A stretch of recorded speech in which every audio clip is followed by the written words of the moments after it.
Hi, I'm Cathy Thomas, Amy Lebrun, Executive Chef at Fermentation Farm in Costa Mesa, creates alluring tastes and textures in her dishes. Her roasted brassicas and red curry sauce elevate Brussels sprouts, cabbage, cauliflower, and broccoli into taste bud nirvana.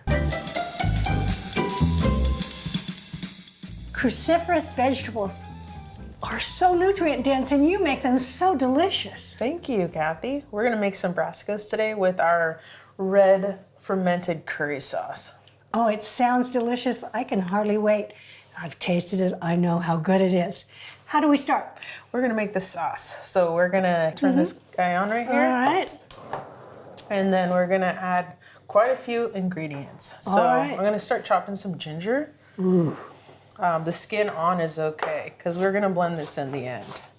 So we're gonna add some avocado oil. And why avocado oil? It's one of the cleaner oils and it's easier for your body to process. Oh, good to know. Yeah, because at Fermentation Farm, we are very gut healthy and friendly. And then some chopped white onion, red bell peppers. There's quite a few ingredients in here because it's a balance. All things I like. Yeah, jalapenos. Yeah, you've got the seeds and the membranes in those, so that's going to give us some fire. Yeah, Yeah, we need some fire. yeah. Lemongrass. And you have just the light part on the end in there. Some garlic, whole clove, it's fine, you don't have to chop it. And what we want to do here is just basically sweat it. We don't want color. The next ingredient that we're gonna add is our house-made fermented gochujang. This is our triple blend salt. It has all the minerals that you need. Let's stir a little bit again. And then I'm gonna add the mirin and tamari. With this sauce, we're trying to find our balance. So we have fragrant, sweet, spicy, salty, tangy, a little bit of sour. There's all kinds of stuff. And it's creamy too. So all my favorite things. And I know it's delicious. I'm gonna add the coconut milk, finish with some sugar, and then we're just gonna cook it down. And while this is getting happy and this is cooking down, we're gonna make some coconut turmeric cashew nuts. And these are raw. These are raw. Some turmeric. This is finely ground raw coconut. Now I'm gonna put some avocado oil in here and then we're gonna lightly toss it together and put it on a little sheet tray and get it in the oven. And then those are ready to go in the oven.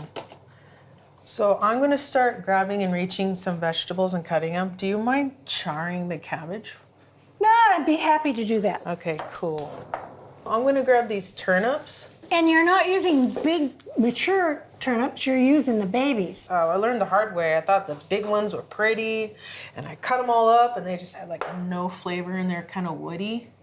So I got the babies now, and they are sweet, and the texture just like melts in your mouth. We're gonna put these lovely turnips in here. We're gonna put some white cauliflower. Also need some broccoli. And then we have some lovely Brussels sprouts. Brussels sprouts went through a real revolution when people started roasting them. They went from something that was often overcooked and boiled into something absolutely delicious. I agree. Yeah. How did you eat them when you were a child? A boiled. Me too. Things And the have, whole house was stinky. I got some really fun purple cauliflower. Aren't they pretty? I'm gonna put some avocado oil. I'm gonna give these a toss. I'm gonna get a little dirty. Have at it. There's only one way to do it. That cabbage is looking amazing. Doesn't that look pretty? That special salt. We got our salt, and I'm gonna put some fresh cracked pepper on here as well.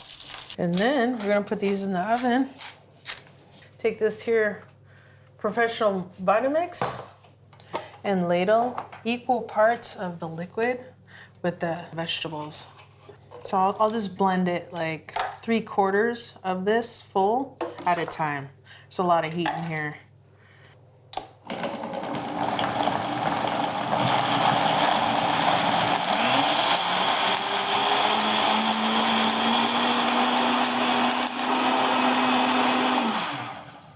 So we want to blend this until it's silky smooth. We have a fine sieve in our container. We're just gonna pour this through because we have lemongrass and ginger. It's a bit fibrous and I want it silky smooth. It looks beautiful, Chef. Thank you. We've got this beautifully charred cabbage. Thank you. I'm gonna cut the heart out. Pretty good at that. We're gonna put the sauce on the bottom. All right. And we're gonna put a hefty amount. Generous. Generous. We're gonna take our brassicas and put them in the center. Fresh cilantro. Our coconut turmeric cashews. They turned out beautiful. This is the crunch factor in this dish. And then last but not least, micro brassicas. Micro brassicas. Yep. Say that 10 times real fast. Nope. Oh, that's that's it. gorgeous, Chef. I can hardly wait to dig in. Thank you so much. It was all my pleasure. Thank you, Cathy. Here's a quick tip from Melissa's. Steaming starchy white rice with the high-impact flavors of kimchi results in a dish that is temptingly delicious. On its own, kimchi can be cheeky, an addictive mix of sour, spicy, and pungent flavors. It's a concoction of salted and fermented vegetables that is a staple in Korean cuisine. Using kimchi in a stir-fry of sorts, along with day-old cooked grains of rice, tames the flames in an irresistible balance. Because it's naturally fermented, it's a probiotic powerhouse. Atop the mix is a small salady garnish of green onions, beautifully napped with an Asian-style vinaigrette. Find the recipe at cathythomascooks.com.